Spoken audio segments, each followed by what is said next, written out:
Today I want to speak about the peculiarities of construction and origin of the iron broadsword from late medieval and early New Age bureau around Koya III, which is situated at Yenisei River.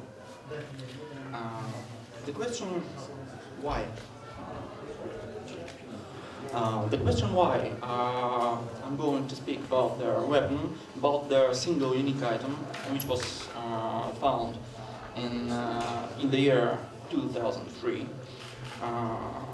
Is interesting because at first, according to the first description written by researchers who discovered this item and who researched this burial ground, Sergei Skobelev and his students.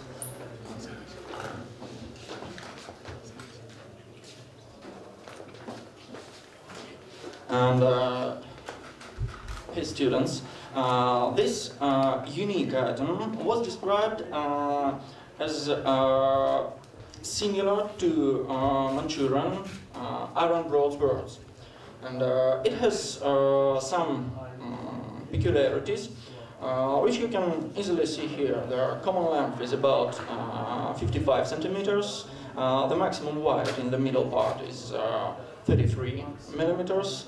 Single-edged straight blade with the 5 longitudinal stripe recesses on each side. And here is the common view of this item. But later, up to the last year, appeared some problems connected with the research of this interesting item.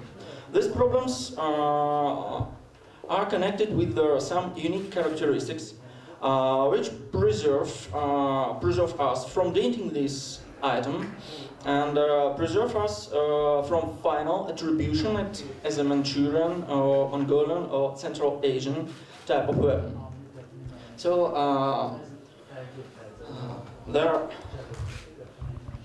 here you can see, and in the previous slide you can also see the oblique tip in the lower part, the oblique tip of the 100 straight blade. Both sides of the blade are covered with, as I've said before, are covered with 5 longitudinal stripe recesses. All of them has different and irregular shape, and all of them are of different depth. And their previous conclusion that it is a kind of some fullers, so some construction details, seems to be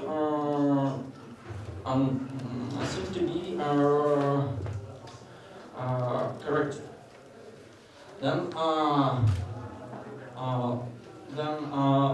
similar guards and trapezoidal pommel of the broadsword is connected both Manchurian type weapon and blade arms from eastern Tibet, which is dated late 17th century and which were used up to late 19th century. The second, the third fact is that in famous encyclopedia Huanshao Zidushu, which was also written in China in late 17th and early 19th century, and describes all types of Qin army blade arms, arms and armor. There are no such weapon described, so its conclusion of its Manchurian origin need to be revised. And the last problematic fact is that facts of borrowings and adaptation of Tibetan and Manchurian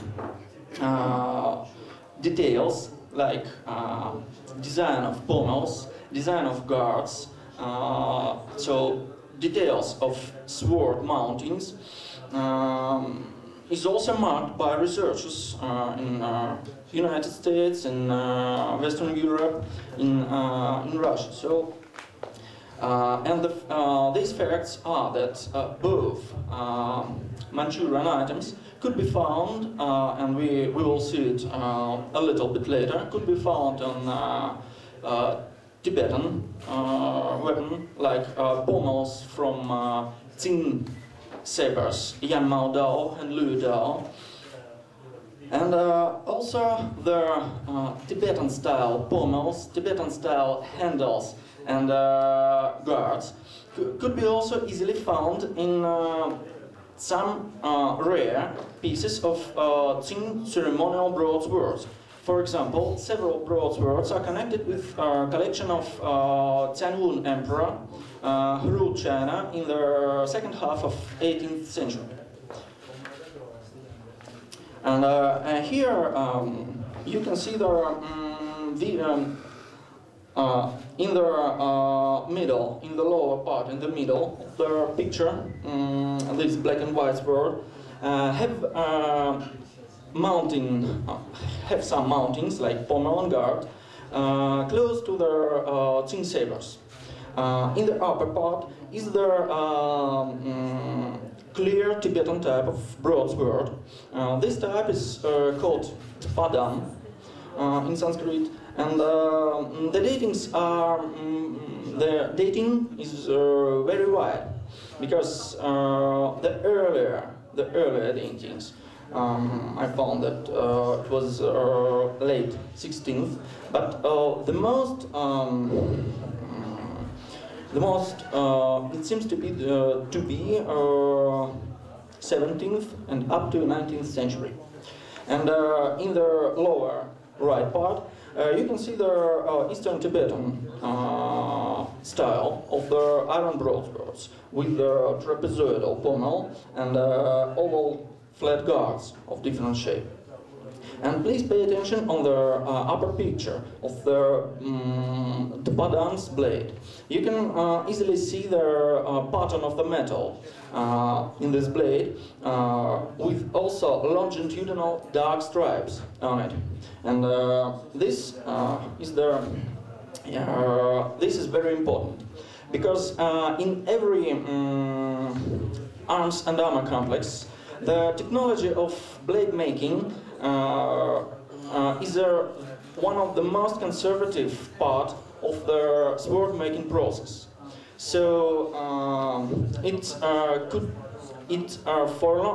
conservates their ethnic and the cultural peculiarities, their technical level, the resource base, their minerals, and so it conservates the objective factors, and it resists external influences and borrowings. And moreover, from the previous pictures illustrate that Tibetan broadswords have lots of variations in their pommel, in guards, in some not main details of mounting, like a part of decoration of a sword. But straight single-edged blades seems to have only two variations of metal pattern and construction. And one of them we could see on the previous picture.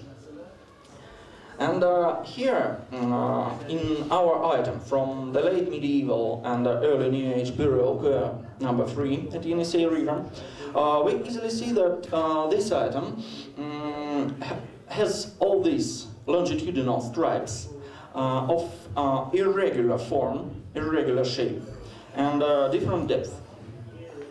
Moreover, all these stripes are come together at two sword ends, near by the tang and near by the oblique tip.